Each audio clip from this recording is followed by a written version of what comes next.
My name is Daniel Carter, and I'm 34 years old. And I never imagined that fixing a car engine would change my entire life. But that's exactly what happened on a Tuesday afternoon that started like any other. With grease under my fingernails and my 6-year-old daughter, Lily, waiting for me to pick her up from school. Because I run a small auto repair shop on the edge of town. The kind of place with one bay and a hand-painted sign that had seen better days. And business had been slow for months. Slow enough that I'd started skipping my own lunch just to make sure. Lily never skipped hers. Slow enough that I'd stopped, answering calls from the landlord because I already knew what he wanted to say. And that's when a silver Porsche pulled up outside my shop. Engine sputtering and coughing like it was gasping for air. Driven by a woman in a tailored blazer who introduced herself as Victoria Hale, and I recognized her name instantly because everyone in this town did.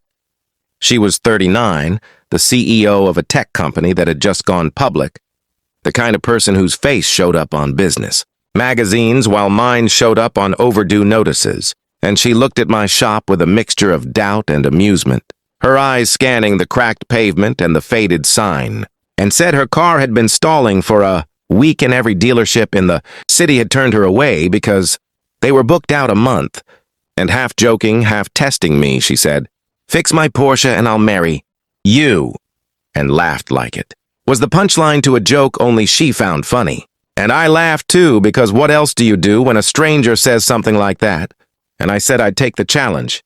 Not for marriage, just for the paycheck. Because a paycheck like that could cover Lily's winter coat and the overdue rent and maybe even a little extra for her birthday next month.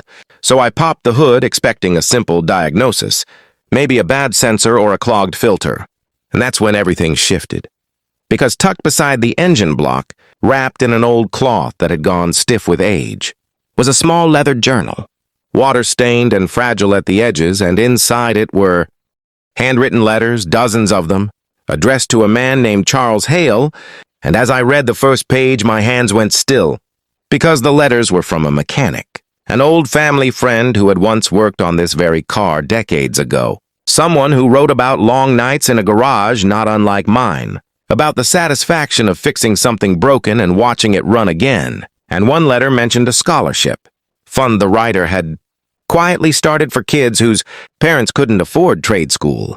Kids just like I had been at 17, standing in a garage with nothing but a wrench and a dream, and no way to pay for the training that would turn that dream into a trade. And I realized the mechanic who wrote these letters was the same man who had taught me everything I knew about engines, the man who gave me my first job when nobody else would even give me an interview, the man who used to say that every engine has a story if you're patient enough to listen. And when Victoria came back an hour later to check on the car, worried I might tell her something expensive was wrong, I showed her the journal instead, and her face changed completely. The confidence draining into something softer, more vulnerable because Charles Hale was her father, who had passed away 3 years earlier after a long illness. And she had never known about this journal, hidden in the car he cherished, more than anything else he owned. Never known about the scholarship, never known how much of his quiet, private life he had given to strangers he never expected thanks from. And she sat down right there on the concrete floor of my shop, ignoring the oil stains on her expensive slacks, and cried, not because of a stalled engine, but because a piece of her father had been waiting there the whole time, hidden in plain sight, waiting for someone to open the hood and find it.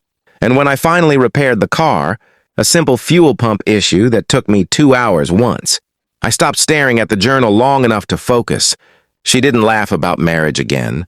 Her voice was different now, quieter, and she asked if she could fund a real scholarship in her father's name, one that would help kids get into trade schools without drowning in debt the way so many families around here already were. And she asked if I would help run it. Because who better than someone her father had personally mentored all those years ago? And I said yes before she even finished the question, because some opportunities you don't think twice about. And 3 months later, Lily and I stood at the opening of the Charles Hale Memorial Trade Fund, my daughter in a new coat that actually fit her. My shop finally busy again, not because of charity, but because people trusted the man whose story had somehow become part of theirs too. Mechanics and welders and electricians, who had once been kids with nothing but a dream, standing together in a room that smelled like coffee instead of motor oil. And Victoria became not a wife but a friend, one who calls every few weeks just to check on Lily's school grades and ask how the shop is holding up. And sometimes she still teases me about that first day, about the deal we never actually kept. And I've learned that sometimes the smallest, most broken things carry the biggest surprises. And that kindness, once given freely and without expectation, has a way of finding its way back to you, if you're only willing to open the hood and look closely enough. If this story moved you, don't forget to like, share, and subscribe to Kindness True Stories, because more heartfelt journeys like this one are waiting for you.